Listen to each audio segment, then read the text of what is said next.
Ok, estamos aqui de volta para mais uma aula. Como eu fiz na aula passada, eu não vou digitar aqui na frente de vocês todo esse exercício porque ele é muito grande. Mas nós vamos falar sobre traits. Ok, é difícil entender trait. O conceito, a palavra é estranha para a gente em português, né? Trait seria uma característica, normalmente ligada à personalidade, né? Algumas linguagens, a maioria delas, chamaria de interface, mas existem diferenças, tá? O trait só define comportamento, não define variáveis, tá? Então, as interfaces normalmente elas não armazenam estado, mas em alguns casos elas podem ter algumas variáveis, dependendo da linguagem. Tem linguagem que chama isso de protocolo. No Rust, trait é o equivalente a uma interface. E tem uma característica interessante de trait. O Rust não é uma linguagem orientada a objetos. Escreva isso num papel, cola do lado da sua cama. Rust não é orientado a objetos, tá? Não tem herança, por exemplo. Não existe herança. A única maneira de você compartilhar comportamento entre structs é usando trait. Você pode definir numa trait que métodos uma struct precisa implementar para ela ser compatível com aquela trait. E você pode depois instanciar trait objects, usar trait objects, né? Que são objetos definidos pela trait. E aí você vai usar virtual table, aí vai ter o polimorfismo, mas isso não é exatamente herança, tá? Então vamos lá. Dá uma lida no material, tá? Qual é o exercício aqui?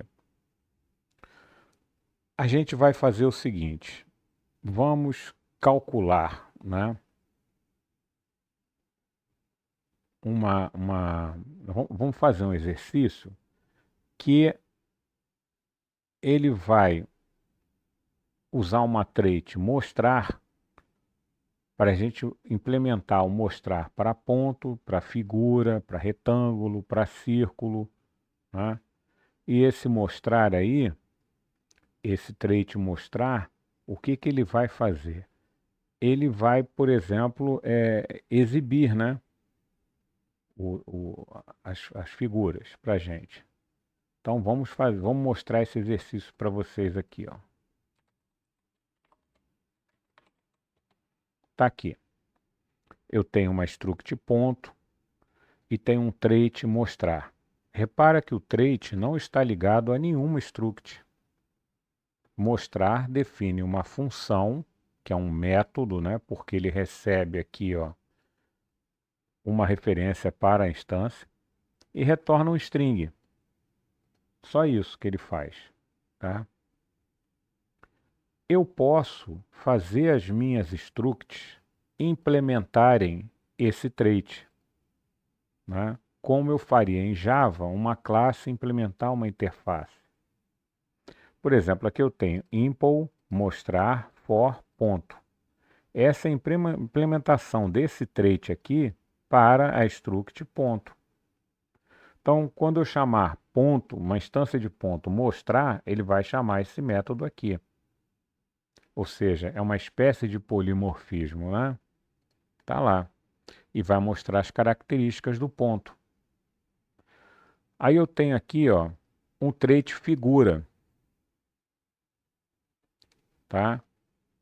E estou dizendo aqui que esse trait figura, ele depende do trait mostrar. Para ser uma figura, você tem que também implementar o mostrar. É isso que quer dizer esse ponto, dois pontos aqui, ó. Eu estou ligando um trait a outro. Isso não é uma herança, um não herda do outro. Estou apenas dizendo que se você disser que uma struct implementa figura, ela também tem que implementar o mostrar. E o figura tem 2 métodos. E interessante, ao contrário desse trait aqui mostrar, esse método aqui não tem implementação. Aqui tem. É uma implementação default. Se você não fornecer um método área e um método perímetro, ele vai usar o default do trait figura, que é retornar a 0. Ok. Está entendendo isso? Está acompanhando, né? Então eu tenho aqui uma struct círculo. Círculo é uma struct que tem centro e raio. E tenho a implementação particular dessa struct. Aqui eu não estou implementando trait nenhum, eu estou implementando a própria struct. E aí eu acrescento aqui um método novo, né? O método de struct. Ou seja, ele não recebe instância e retorna self com S maiúsculo, só para instanciar uma struct. Então, a struct círculo tem a implementação dela, os métodos que são dela, e tem aqui figura for círculo. Beleza. Mas você não disse que figura obrigava, né, o cara a implementar o mostrar também? Disse. A gente tem implementação de figura para círculo, implementação de mostrar para círculo. Então, o círculo pode implementar figura porque ele implementa mostrar.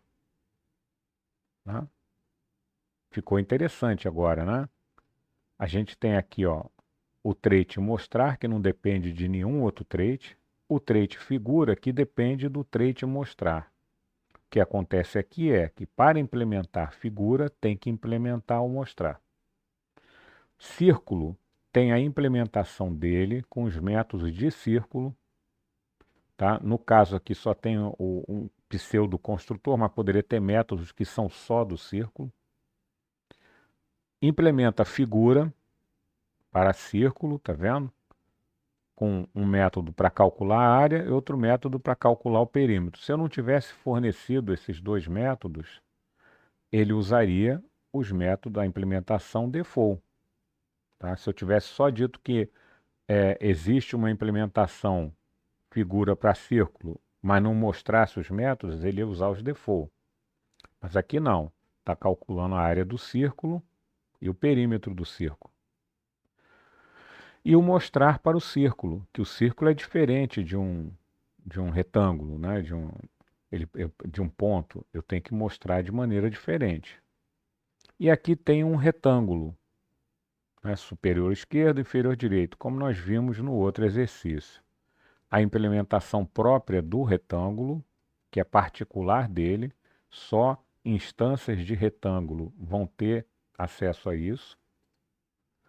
E aqui a implementação de figura para retângulo. Lembrando que figura obriga também a implementar o mostrar. Tá? Então, aqui no figura eu tenho área e perímetro do retângulo e o mostrar como é que eu vou mostrar um retângulo. Perfeito. Então, nós vimos trait, como é que uma struct implementa um trait, como é que um trait pode obrigar que outro trait seja implementado também. Tá? Repara, o trait mostrar aqui, o trait figura aqui, ó, aqui ele não está associado a nenhuma struct, mas ele está determinando que para você implementar a figura, você tem que implementar mostrar. Então, qualquer struct que vai implementar figura, tem que implementar o mostrar. Ela pode implementar só o mostrar, mas se ela quiser implementar figura, tem que implementar esse aqui. Então, nós já vimos ponto, círculo. O ponto, por exemplo, ele não implementa figura. Tá? Ele não tem implementação de figura aqui, até porque um ponto não tem área nem perímetro. Tá? Que é o que aparece no figura. Então, vamos usar essa coisa toda aqui, ó. Instanciei um retângulo usando a função novo, né, da implementação particular do retângulo. Instanciei um círculo com a função novo da implementação particular do círculo. E criei 2 figuras. Aí é que a coisa começa a pegar. Tá? Aí é que a coisa começa a pegar. Você não pode instanciar traits, porque o trait não é uma struct, tá? Você não pode. Em Java, por exemplo, você não pode instanciar uma interface. Não é possível fazer isso. Mas você pode criar uma variável que é do tipo de um trait, tá? E é o que nós estamos fazendo aqui, ó. Figura 1. Qual é o tipo dele? É uma referência dinâmica a alguma coisa que implementa a figura. O DIN aqui é obrigatório, tá? E eu estou pegando uma referência a R1. R1 é retângulo? É. Ele implementa a figura? É. Implementa. Então, isso é uma referência dinâmica a alguma coisa que implementa a figura. A variável figura 1 é chamada de trait object, tá? É um trait object. Como esse trait object é baseado no trait figura, eu posso usar qualquer método que uma figura implementa. Qualquer método. Inclusive o mostrar, que é uma implementação obrigatória para toda figura. Muito bem. E figura 2? Figura 2 é também uma referência dinâmica para uma figura. Você tem que botar o DIN aqui, porque ele vai usar a Virtual Table quando você acessar alguma coisa, que ele precisa saber qual é o método da classe concreta, da struct concreta que ele tem que chamar. Em figura 1, quando eu boto mostrar, ele vai chamar o mostrar do retângulo. Então ele tem que ser dinâmico, ele tem que ir lá na Virtual Table saber qual é o mostrar do retângulo. No figura 2, quando você chamar o mostrar, ele tem que saber que é o mostrar de um círculo, porque círculo é uma referência para a variável C1. Mas os dois são figura, então isso me permite chamar os métodos de figura em cima dessas variáveis sem me preocupar com o tipo concreto, tá? E a gente vê isso aqui, ó. Figura mostrar, figura 1 mostrar, figura 2 mostrar. É uma inversão de dependência às avessas, tá? Eu estou fazendo isso. O ideal seria não fazer isso, mas aí é um uso mais avançado de Rust, eu não vou falar disso agora. E aqui eu estou calculando a área de R1 e a área de C1. Ó. Figura 1 área, figura 2 área. O perímetro de R1 e o perímetro de C1.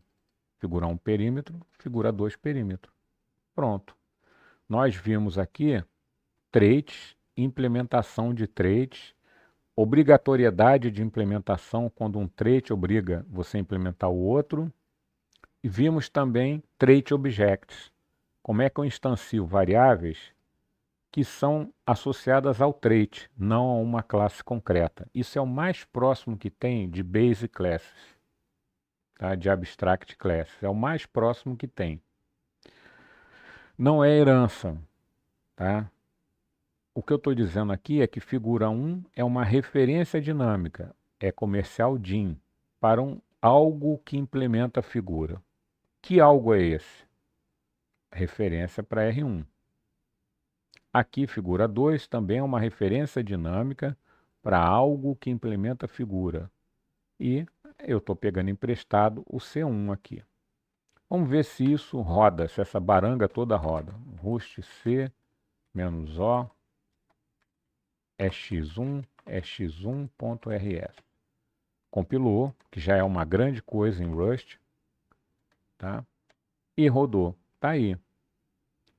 O mostrar funcionando, né? Para o retângulo, para o círculo, o cálculo da área e perímetro dos dois, do retângulo e do círculo, funcionando perfeitamente. Aqui a gente tem uma série de partes dos princípios SOLID representados aqui. Tem substituição de Liskov, né? Quer ver, ó?